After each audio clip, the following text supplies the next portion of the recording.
professor from the UPI, University of the Philippines. The second one is Dr. Joyce Antonio. Thank you. She's now the department chair of the undergrad studies in this college. Also, Miss Natalie Castro. She's one of the music professors in the Adap University of the Philippines. Also among us are guests and collaborating artists. We have Professor Sherilyn Tudias.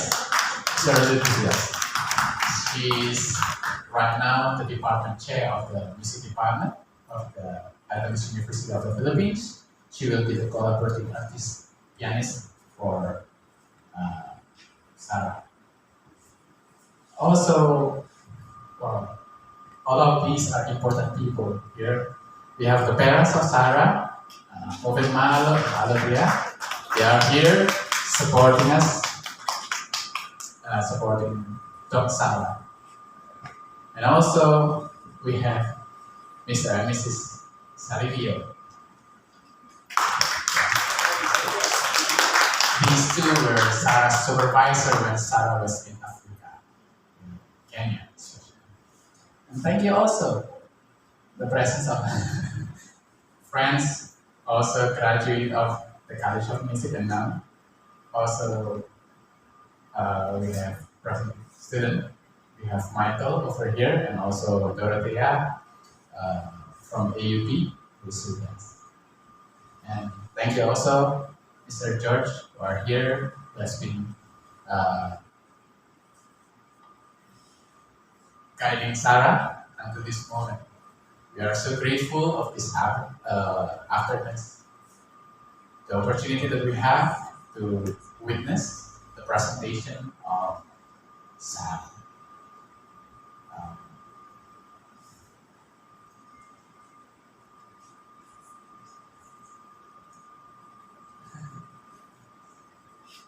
Okay, we have also the presence of Sister Teresa.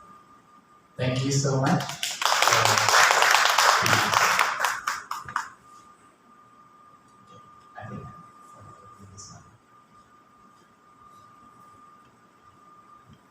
This afternoon's program is a lecture recital. The title is Exploring the Pedagogical Aspects of Haydn's Piano Concerto in D major for intermediate level piano students. Okay. This is a partial fulfillment of the requirement of the degree Master of Music in Piano Pedagogy that Sarah has been working on. Therefore, I would like to give this moment for Sarah to begin presenting. Are you ready? Deep breath. Everything's going to be fine. Okay?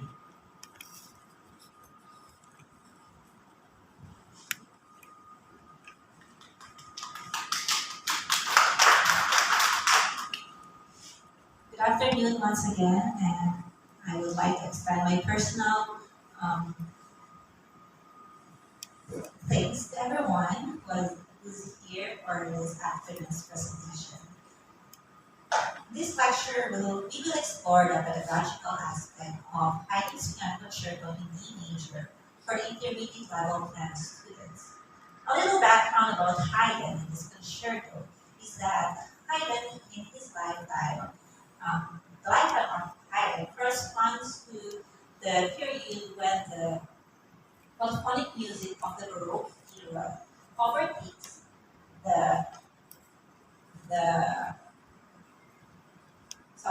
when the pianoforte overtakes the harpsichord as a preeminent keyboard instrument. By the time that Haydn came to write this D major of concerto in the early 1780s, it is believed to be published in 1784. It was believed that it was the piano that he had in mind. Although it was recorded that this concerto is composed for the harpsichord. This concerto is in Galant style. Galant style is the style used in the 18th century where in the Baroque polyphonic style was changed to a lighter and more elegant style of the classical period. This concerto is said to be also the most performed concerto by Haydn the moment it was published. Over the years, it has been arranged to different arrangements such as the saxophones or four saxophones, which is derived from the third movement of the concerto, also for solo harp and orchestra, for solo piano, and two pianos, which will be the one that we will focus on. It is also considered as the most popular concertos that music teachers assign to their intermediate students. What is actually the advantage of teaching concerto? Teaching concerto can provide students the opportunity to expand their technical ability, to showcase their techniques and virtuosity, especially through its cadenza part. Although nowadays cadences are being pre-composed and rehearsed, also made for publications for other pianists to play as well. In reality, though, not a lot of intermediate students get the privilege of playing concerto as part of their repertoire. But why should piano teachers consider concerto in their students' repertoire? Here are six other reasons why including concerto to students' repertoire can benefit the students. Teaching concerto can develop a sense of ensemble for students. Learning the concerto involves understanding how the piano structures interacts with other instruments in the orchestra. It also improves the listening skills of the students, not just to his own playing, but also to the playing either of the orchestra or of the second piano. It also improves technical skills as the concerto consists of technical passages such as trills, octaves, syncopations. It also develops students' surety of rhythm as the students play pieces with precise rhythm and timing together with the orchestra or the second piano. And it helps maintain the consistency and accuracy of the students playing throughout the performance. Next, it promotes unity of musical purpose. Playing concerto involves understanding the overall structure of the piece. This encourages students to analyze its themes and motives and make proper interpretations according to their analyzations. Lastly, learning concerto can help students to have the ability to interact musically and meaningfully. It can be either through the conductor, through the other player, or through their collaborating artist. This teaches students the importance of musical communication and collaboration. As piano teacher teach new keys to your students or new repertoire, techniques will always come in play. But why is technique or why is studying technique important? Technique can affect different factors such as minimizing the risk of injury for the hand or the risk of the students. It also promotes virtuosity and dexterity.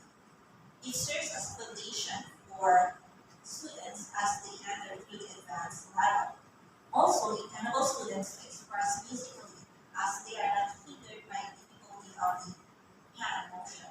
And last, it promotes musical expression through the use of precise articulation, phrasing, and dynamic control. Later on, we'll see some of the technical considerations that intermediate students may encounter in this case.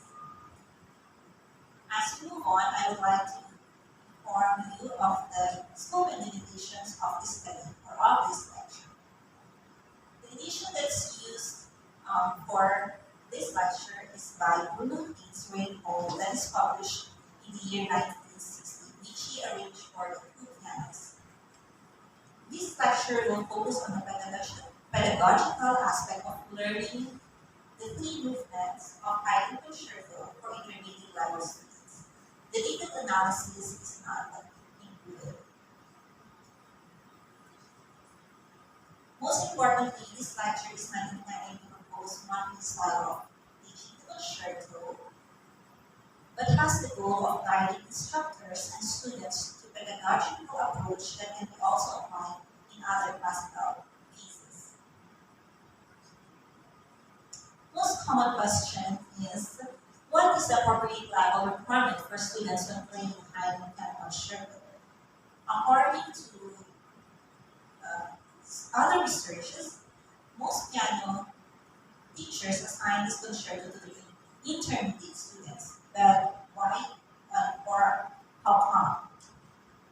Actually, each bracket of the level in the piano curriculum, whether it's for the elementary or intermediate or for the advanced, this doesn't have a strict boundary of specified pieces. Some late intermediate pieces may overlap with the early advanced pieces. It is up to the discretion of the teacher to assess the readiness of the students when assigning a new piece.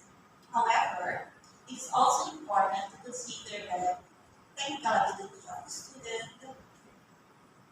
when considering the Haydn concerto as an intermediate level piece. To have an idea of the suitability of this concerto to the students or to the intermediate level, piano teachers may evaluate it by comparing other existing curriculums. For this study, a comparison of the curriculum from the RST and ABRSM as well as the St. Paul University Manila piano curriculum was conducted. And this provides insights for the suitability of this concerto for intermediate level. The comparison includes the difficulty level of the etude, Baroque, Classical, and the Romantic period pieces found in each curriculum. These pieces feature structures and techniques that are present in Haydn's piano concerto in the major. Techniques such as scales, arpeggios, already-based chromatics, multi-movement pieces of fast, low-fast sonatas, as well as octaves, syncopations, and the ability to maintain a steady tempo are present as well in the Haydn's piano concerto.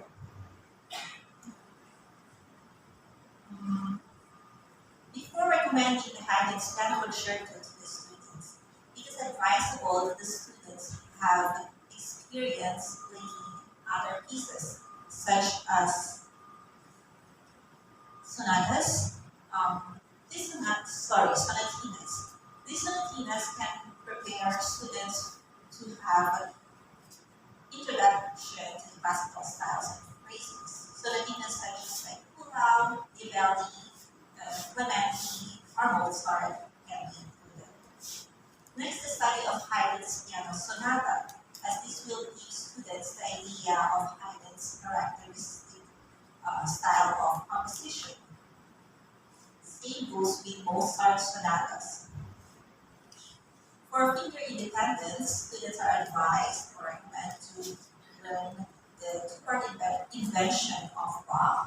And last, another prerequisite is learning etudes such as by Vermeuler or Scherning or Heller, as this includes passages such as scales and arpeggios that are present in concertos. It is also important that students understand the form and structure of the concerto, as this will help students to visualize where to shape their faces, where to breathe musically, and where to articulate the passages. For this particular concerto, it is divided into three movements. First is first movement follows a sonata-like form that has double exposition. It begins with a lively orchestra, then followed by the solo pianist, and later on it develops into a minor key, and towards the ending, the cadenza that is played by will be played by the soloist before the orchestra concludes to the end. The second movement follows a BA form, and it is more relaxed, more lyrical than the other movements.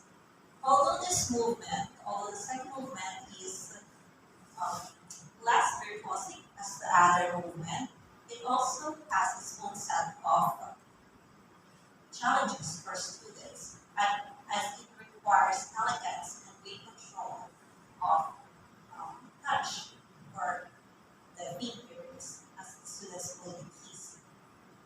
Then the last movement is in rondo form, which is inspired by the Hungarian style rhythm of music. Moving on to the technical considerations that can be found in this picture.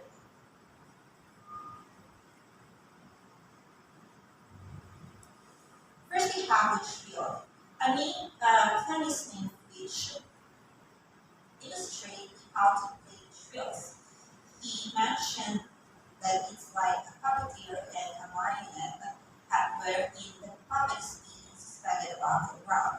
So it is the same feeling when students play the trills, where the fingers has to keep light and suspended.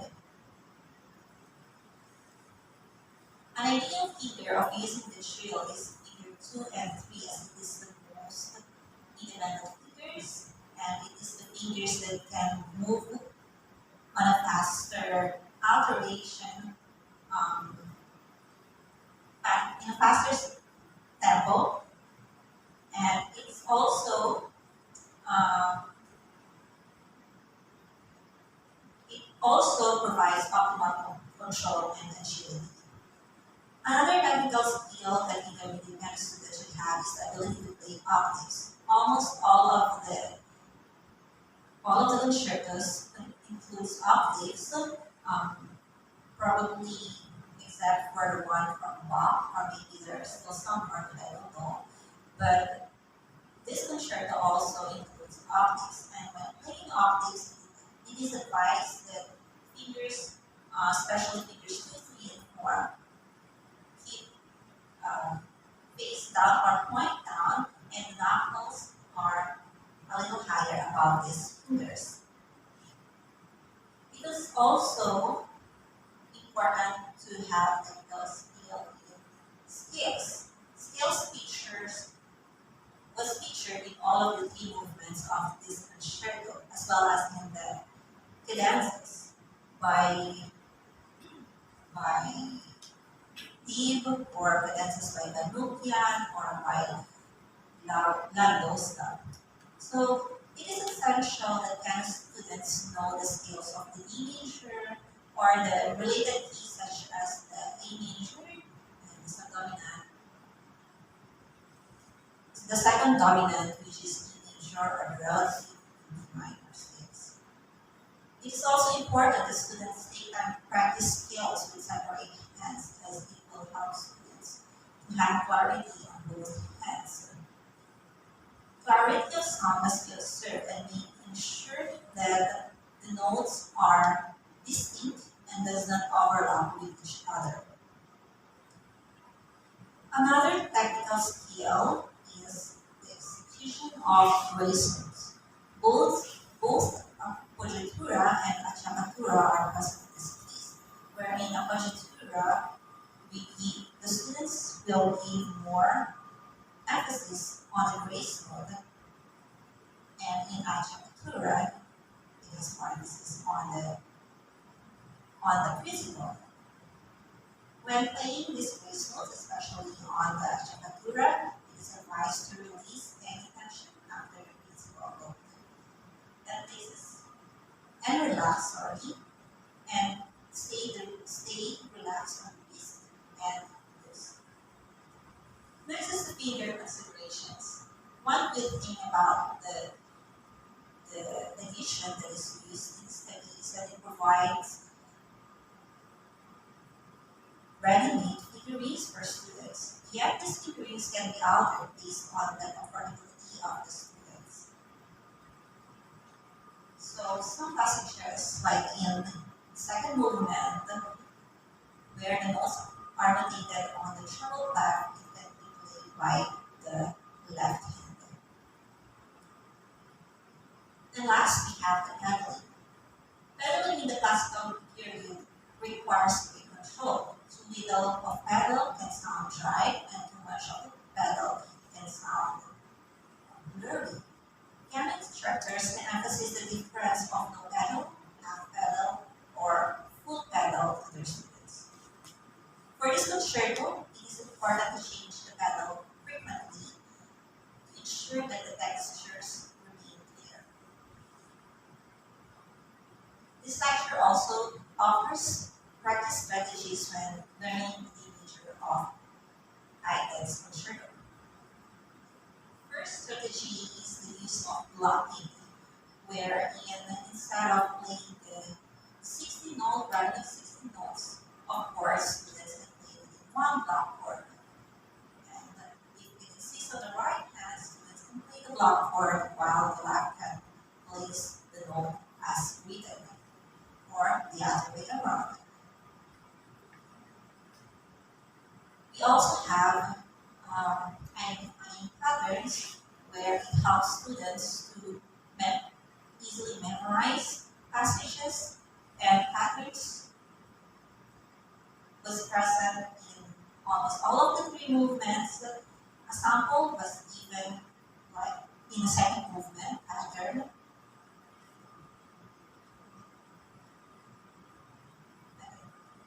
A sample was given in the second movement, and it helps the student have better memory by recalling its oral, visual, and kinesthetic effects. And last, practice strategies is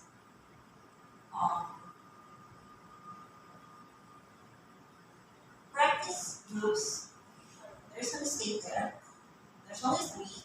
The last one is practice exercises in groups of 16 more.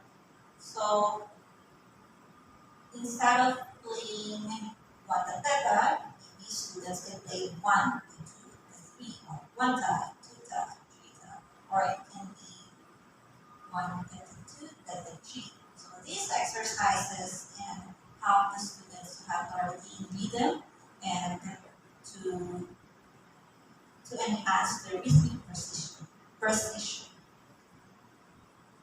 And these exercises also can involve varying rhythms, accents, and articulations within a given piece. Our last key for today is the consideration of cadenza. Consideration of choosing cadenza. Cadenza is one of the most anticipated parts in concerto, and it is an extended passage played by the soloist. For this particular concerto, different arrangements are made with several options for students.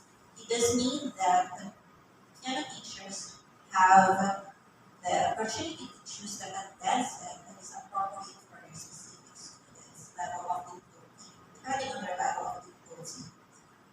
However, it is also important to consider the stylistic style of the cadenza that is being chosen. So, as we mentioned a while ago, this concerto is in a gallant style, and the cadenza that will be performed later on is a cadenza known to be composed by Haydn himself. This particular cadenza is shorter in length compared to the other cadenzas, and the passages are in moderate level of difficulty, which is a good option for intermediate pianists. In conclusion, the lecture promotes the possibility of including Haydn's concerto in D major as part of intermediate level repertoire. While this study focuses specifically on Haydn's concerto, the insight and approaches outlined can be applied to other classical piano pieces as well. Thank you.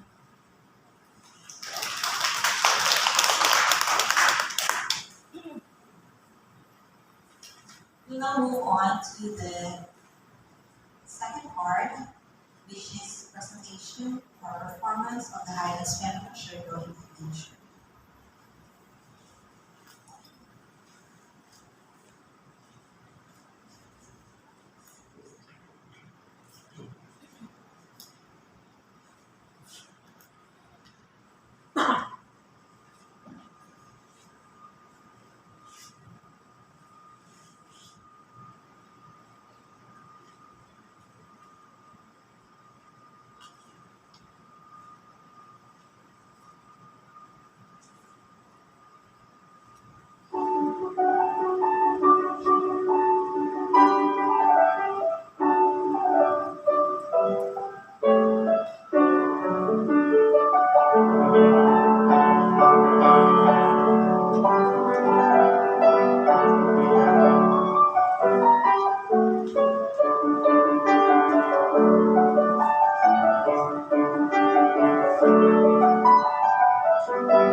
you.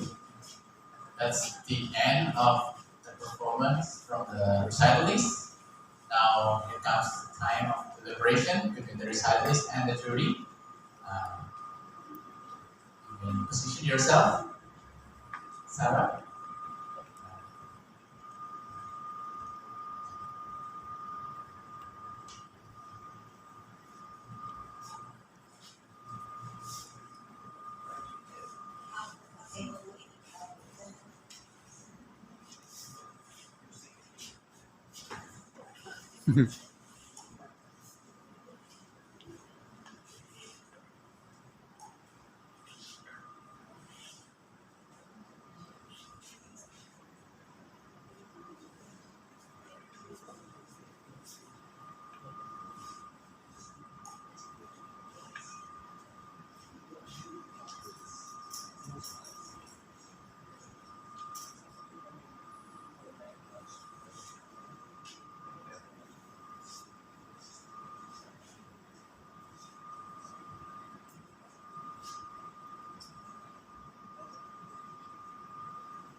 Hello. Okay, sorry. So I was asked to say this in a microphone, and the question is, what is my insights in playing the Haydn's teaching the Haydn's concerto? Um, to be honest, this is my first concerto as well to study personally. So everything that I undergo into, all the blocking, all the technicalities, all the identifying of patterns, those are the ones that I apply to myself, and I think that's the one also that I can impart to my students. So it's more on personal experience.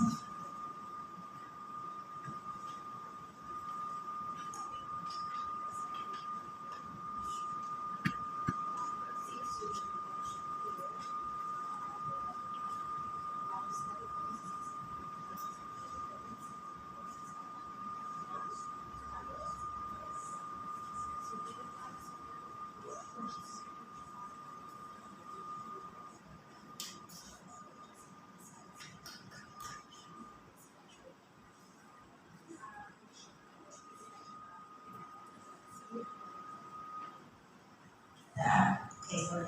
The next question, also I have to answer through the microphone.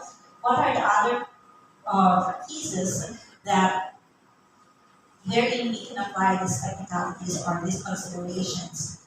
I believe this can be applied to many classical pieces such as sonatas because the techniques or the passages and the inclusion of technical challenges are also present in sonatas, especially with Haydn for sure, because it has the same structure. Sonatas like Mozart because of its articulation. Um,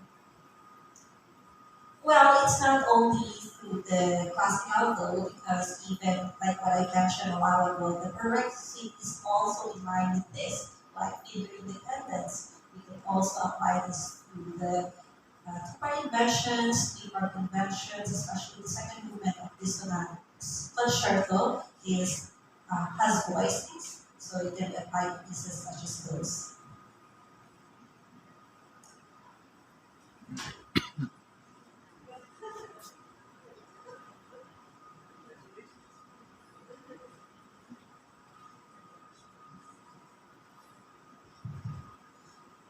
As we conclude, again, I would like to appreciate the presence of everybody. Special thanks to my Professor George Ong, for his patience and unending support as I finish this requirement up to this moment. And thank you everybody for coming. Maybe we can close. Yes.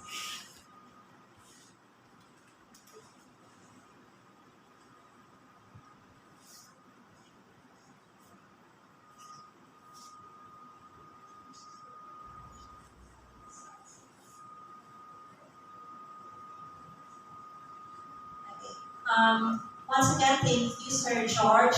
Thank you, Sister Teresa, Dr. Chelsea, my panelists, Mr.